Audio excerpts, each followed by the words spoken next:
Oi, pessoal! No vídeo de hoje de português, nós vamos estar falando sobre o mundo das histórias em quadrinhos.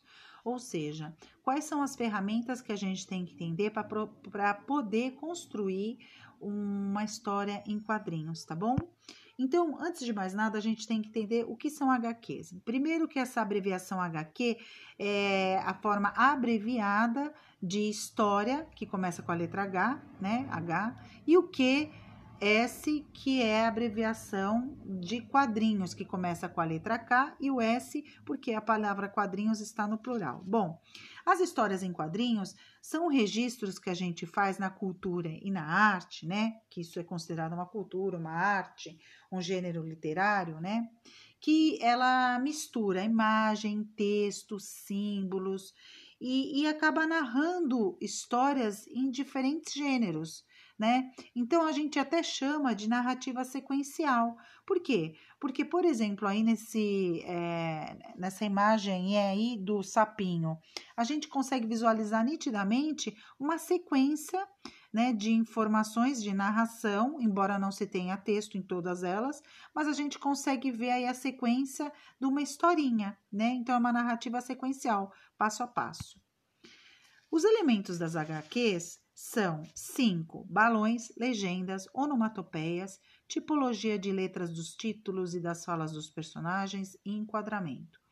Lembrando que nas HQs que eu for construir, embora ou for elaborar, criar, embora eu tenha esses cinco elementos, não necessariamente eu preciso ter todos os 5 presentes nessas HQs. Sejam as histórias em quadrinhos no formato de tirinha, que é mais curta, ou no formato de um almanaque, que é uma história mais longa, como o almanaque exemplo da Mônica, tá?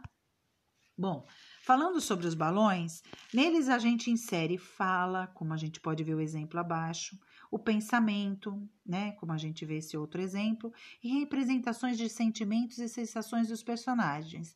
Lembrando que para cada uma dessas situações, o balão tem um formato diferente. Então, por exemplo, quando eu vou falar, né, vou representar a fala, eu tenho um balão aí que ele é um pouquinho mais retinho e tem essa tirinha direcionado para quem está falando. Já no pensamento, eu tenho essas bolinhas saindo da cabeça e aí esse balão. E quando eu tenho algum sentimento, alguma sensação, o balão ele é mais não tão uniforme. Eu consigo dar algum movimentinho aí para ele e também saindo do próprio personagem. Então aqui, ó, a gente tem outros exemplos de balões expressando outras situações, no formato de grito, no formato de amor, de ideia, de cochicho, que vem todo tracejadinho, tá? Bom, para as legendas, eu tenho a representação da fala do narrador. E eles podem aparecer em diversos momentos da história e também possuem formatos diferentes, mas na maioria das vezes aparece no formato retangular e sem ter nada direcionado para o personagem da historinha, né? E quando a gente fala que tem formatos diferentes, é que pode vir na forma retangular ou simplesmente representando a fala do narrador soltinha, sem nenhum formato, tá? Como é no caso aí o primeiro exemplo do menininho. E onomatopeias? Onomatopeias são representações de sons, de ruídos, né? Por meio de letras ou palavras. Por exemplo, o som da explosão, do beijo, do choro, da dor, alguém dormindo. Então, olha só, o som que sai de alguém dormindo, zzz, de um carro passando rápido, vrum, de alguém batendo na porta, toque, toque, toque, de alguém dando uma mordida, nhaque, ou de alguém caindo na água, tibum, né? Pode vir dentro ou fora dos balões.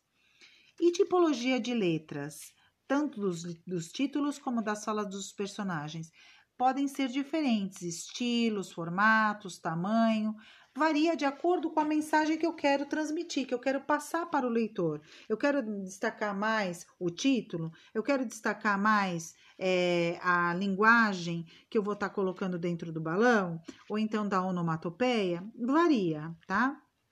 E o enquadramento? O enquadramento é a construção da cena no quadro. Então, eu vou enquadrar aquela cena, né? criar um quadrinho, né? Um enquadramento. Ele pode ser de 3 diferentes formas. De um plano geral, onde tudo que compõe a cena principal já está nesse enquadramento aí, num único, como a gente pode ver no primeiro exemplo.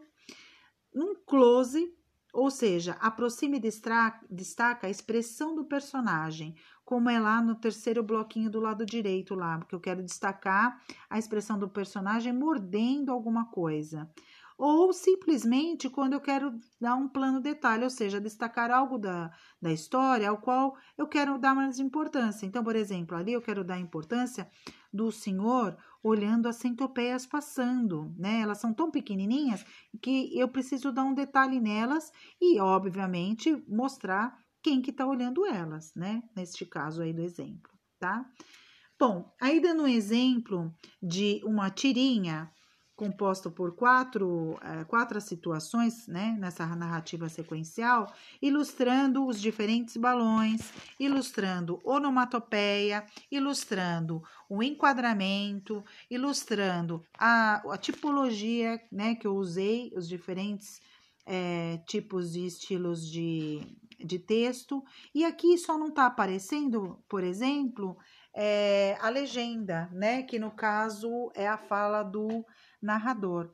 Então, como vocês viram, está aparecendo a maioria dos elementos das HQs, mas não necessariamente todas elas, tá bom, pessoal? Espero que tenham gostado do vídeo, tenham um bom estudo. Não esqueçam de deixar o seu joinha, de se inscrever no canal e nos acompanhar nas redes sociais. Até os próximos vídeos.